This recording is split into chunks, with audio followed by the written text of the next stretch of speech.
The clock is ticking in one of the most explosive naval showdowns the world has ever seen. Iran has just unleashed chaos in the Strait of Hormuz, and the United States has answered with decisive lethal force that is reshaping the entire naval battlefield in real time. The critical waterway that briefly reopened has slammed shut again under Iranian guns as Revolutionary Guard forces opened fire on civilian ships they had just cleared for passage, turning a fragile ceasefire into a full-blown maritime confrontation. This is the moment American power projection turned warnings into action, and the world is witnessing history unfold across these deadly waters. Hey everyone, locked into this breaking crisis right now, with United States warships firing on an Iranian vessel and massive carrier strike groups surging toward the region. Do you believe Tehran will finally surrender control of the strait? Or will their reckless aggression ignite a wider sea war that no one can contain? Drop your honest thoughts in the comments immediately, because this story is accelerating faster than anyone predicted, and your voice is part of the global conversation as events explode hour by hour. The confrontation reached its explosive peak just hours ago when the massive Iranian-flagged cargo ship MV Trusa, nearly 900 feet long, and weighing almost as much as an aircraft carrier, tried to smash through the American naval blockade. The vessel was loaded with cargo from Port Kalang in Malaysia and was racing straight toward an Iranian port determined to break the cordon. The Arleigh Burke-Class guided missile destroyer USS Gerald intercepted it immediately in the Gulf of Oman and issued urgent repeated radio warnings that cut through the tension like a knife. Motor vessel. Trusa. Motor vessel. Trusa. Vacate your engine room. Vacate your engine room. We are prepared to subject you to disabling fire. The Iranian crew ignored every single call, refusing to slow down or turn back, pushing forward at full speed in open defiance. After 6 hours of escalating warnings, American forces had seen enough. The USS Gerald locked on target and unleashed its 5-inch Mk-45 naval gun in a thunderous barrage.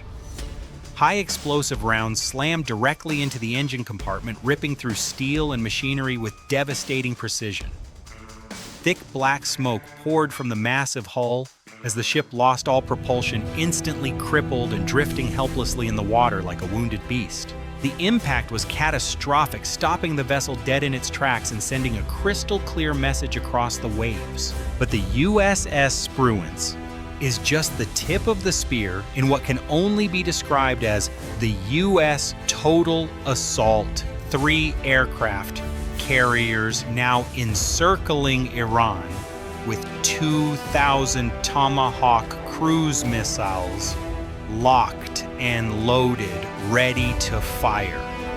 Right now, as you watch this, the most powerful naval armada assembled in the Gulf in decades is tightening the noose around Tehran. The USS Gerald Ford, the USS Abraham Lincoln, and the USS George H.W. Bush have formed a lethal triangle of steel and firepower that dominates the waters from the Strait of Hormuz to the Arabian Sea. These 3 floating fortresses, each carrying 90 advanced fighter jets and thousands of battle-hardened sailors, are projecting American might on a scale that leaves Iranian commanders staring at their radar screens in stunned silence. Imagine standing on the flight deck of the Ford right now. The roar of Super Hornets and F-35C stealth fighters launching into the sky. The salt air thick with jet fuel, and the unmistakable hum of history in the making. These carriers are not here for show. They are here to enforce total sea control. And if Tehran dares to retaliate for the Trusa strike, the response will be instantaneous and overwhelming. With the Trusa now immobilized, elite United States Marines launched from nearby assault ships, racing low over the Arabian Sea in helicopters. The rotors thundered as commandos fast roped onto the deck, seizing full control in a swift professional boarding operation.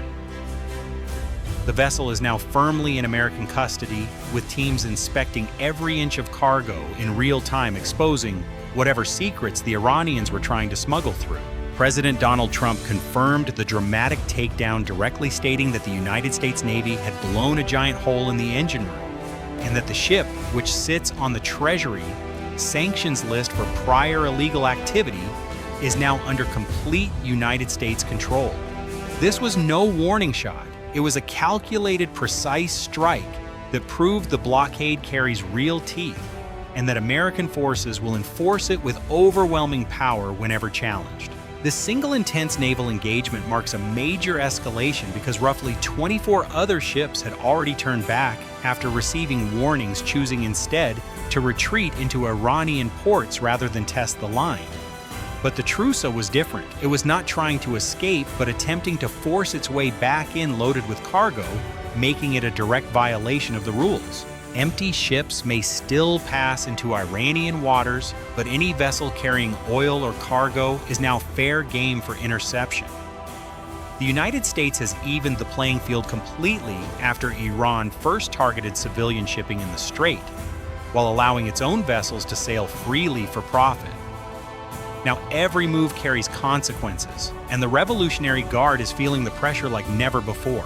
While the guns were still smoking in the Gulf of Oman, the most advanced warships in the United States Navy were already converging on the region in overwhelming force. The aircraft carrier, USS Gerald Ford, has surged into position after a rapid transit and is now operating under central command alongside the USS Abraham Lincoln.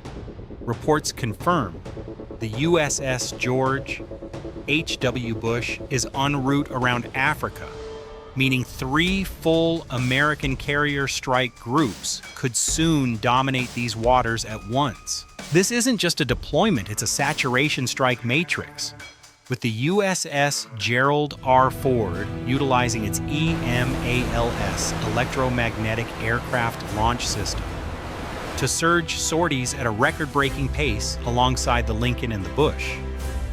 The U.S. now commands over 250 advanced 4.5 and 5th generation fighters. Below the flight decks, the fleet's VLS vertical launch system cells are primed with over 2,000 Tomahawk Block 5 cruise missiles, each slave to real-time satellite telemetry. This steel noose provides the U.S. 5th Fleet with the capability to strike 500 independent targets every 24 hours, effectively vaporizing Iran's military infrastructure before their radars even detect a threat. Folks, as we reach the heart of this rapidly unfolding crisis, with American guns having already spoken and massive carrier strike groups locking down the horizon, what is your take on where this heads next?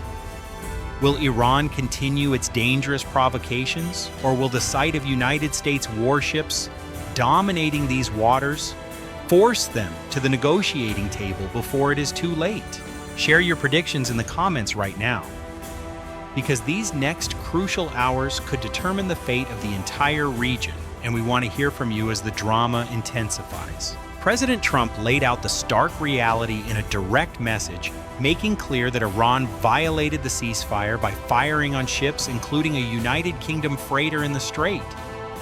He announced that American representatives are heading to Islamabad, Pakistan, for urgent negotiations, arriving by Monday evening, with Vice President J.D. Vance joining special envoys to deliver maximum pressure. The offer on the table is simple and final: reopen the Strait fully, remove highly enriched uranium from underground sites, and end the nuclear threat, or face the complete destruction of every power plant and every bridge inside Iran.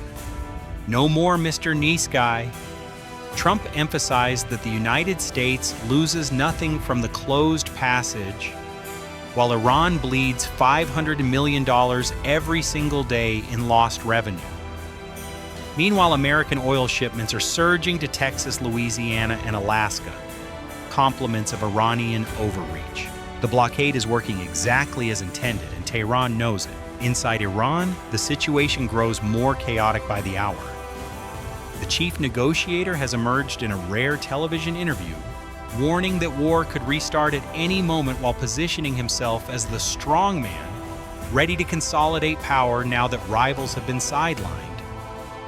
With the current president reduced to a powerless figurehead and the internet blacked out for over 50 days, the regime is fractured and desperate. Hardliners are gaining ground, yet the economic stranglehold from the American blockade is biting harder than they admit. Just days ago, Iranian officials claimed the cordon was ineffective, but now their own foreign ministry calls it unlawful and criminal, revealing the true pain behind the propaganda. The United States military continues to surge resources into the theater, with massive airlifts delivering equipment and munitions around the clock. This buildup gives Washington every option if talks collapse when the ceasefire expires in the coming days. 3 carrier strike groups would deliver more firepower than at the start of the conflict, creating a maritime hammer ready to fall if Iran chooses confrontation over compromise. The pieces are moving fast across the chessboard from the Gulf of Oman to the negotiating tables in Pakistan, and the stakes have never been higher. This is the raw reality of naval power in the 21st century, where United States warships, aircraft carriers, and elite forces are rewriting the rules in the Strait of Hormuz with decisive action. American resolve is on full display, teaching a hard lesson that aggression carries an unbearable price.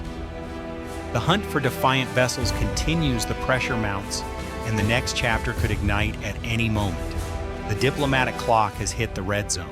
With 2,000 missiles pre-programmed in the triple carrier strike force and final launch posture, the 72-hour ceasefire deadline isn't just a date, it's an ultimatum.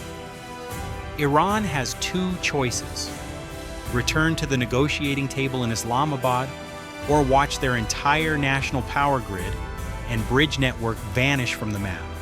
The countdown is live, the targets are locked, and the world is holding its breath. Will Tehran blink, or is this the dawn of a total Middle Eastern war? Drop your verdict in the comments. The next few hours change everything. Click subscribe now. Don't miss a single moment of this historic journey. Your time is valuable. We promise analyses as sharp as reality itself. Stay vigilant, stay informed. We'll see you in the next video. Disclaimer: this video contains content generated or supported in whole or in part by artificial intelligence. This material is intended solely for simulation, illustration, and entertainment purposes. It does not represent real-world events, nor does it constitute political or military advice or verified information. Certain elements may be fictional, dramatized, or inaccurate. Viewers should not rely on this video as a credible source of information or as a basis for real-world decision-making.